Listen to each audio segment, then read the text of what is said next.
Führer. They await your truth. It is not truth that matters, but victory. 20 years after World War I, optimism would be undone. The fateful Treaty of Versailles was all too easily defied. The depths of the Great Depression fueled German unrest and aggression, and from 39 to 45, 60 million more would lose their lives. But how did Europe descend once more from fragile peace to total war? How was Germany infected? By a poisonous leader's bleak objective, a leader who would instigate a regime of terror built on hate. Come with us now as we pursue the history bomb of World War II. We must rise up and take a stand, bring glory to the fatherland. Our children, this Aryan race will save us from our past disgrace. Cast out the Jews, they make us weak, guilty for our shameful defeat. We have suffered so dreadfully. Let us now secure our destiny. Hitler seized control of Germany in 1933 and defied the Treaty of Versailles, rearming, marching into the Rhineland and Austria, and invading Czechoslovakia.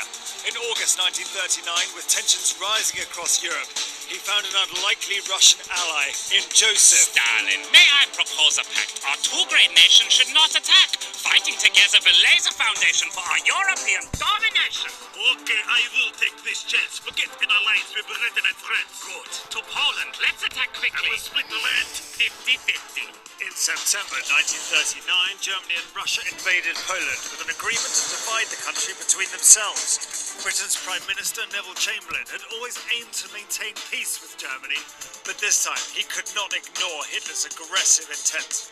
Now, with regards to the state of Poland, I can assure you it's all in hand. We must stay calm, I am quite sure. Knowing Herr Hitler, he'll soon withdraw. Sir, sorry to butt in. It's 11 o'clock. We haven't heard from Berlin. Good Lord, we can't hold back anymore. I have no choice. We are at war. As Britain and France prepared for war, German forces tore through Western Europe with a new form of highly intensive warfare known as blitzkrieg. They overran France with devastating speed, and by May 1940, the Allies were forced back to the English Channel.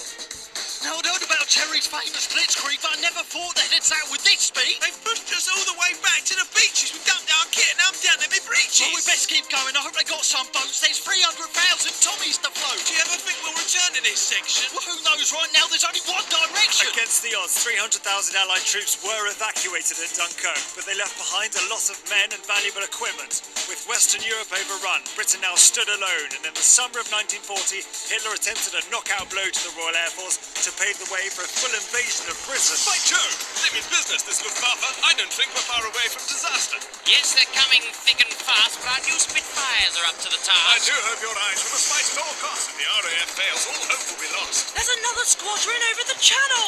Here we go. Don't amble, scramble. Hitler's plan to invade Britain was stopped in its tracks as the RAF held firm, much to the delight of Britain's new Prime Minister. German bombers continued to pound British cities for months during the Blitz without a breakthrough. Eager for progress, Hitler looked east. Mein Führer, we blast another banner. I feel this blitz can't last much longer. Blast. In that case, we march east to Russia. Stalin's not going to like In this. June 1941, German forces advanced against Russian troops, who to this point had been on the same side. Then, as if taking on one growing superpower was not enough, in December there was trouble in paradise as US forces in Hawaii came under a surprise Japanese attack. What in the heck is going on? These Japanese, they're just too strong. They've taken out the battleships and our planes have burned out on the airstrip. The sneak attack, they've got some nerve. Don't worry, they'll get what they deserve. They won this battle, but watch out, Japan. You've just awoken Uncle Sam. The Japanese attack on Pearl Harbor brought the USA into the war. This would prove pivotal, and in June 1942, the US struck a decisive victory over the Japanese at the Battle of Midway. In October, the Allies would have further success, this time in the Egyptian desert. Truth. This heat is berserk. The Egyptian sun is even hotter than Perth. Toughen up, mate. Endure the pain. Let's get ready for the battle at El Alamein. The chances of victory are already slight, and now they expect us to fight them at night? Just put your faith in General Montgomery. This is a man that can lead us to victory. The Allies' victory at El Alamein proved a decisive turning point in the North Africa campaign. Meanwhile, on the Eastern Front, the Germans were suffering heavy losses in the snows of Stalingrad. They were short of supplies and the Russians were resolute and determined. Whilst Hitler continued to send divisions east, in June 1944, the Allies launched an ambitious attack in France. Howdy, y'all. Get out the way. America's here to save D-Day. We got as many troops troops as you could once open up a second front. We'll flood the beaches with our guys and take the Germans by surprise. Our tanks and guns will never miss. They're never going to let us forget this. The D-Day landings gave the Allies a foothold in Europe, for which they pushed forwards towards Germany. It wasn't all plain sailing, but after 11 months, on the 8th of May 1945, victory in Europe was secured. Whilst Germany surrendered, Japan refused to back down, and the USA decided to unleash 2 knockout blows.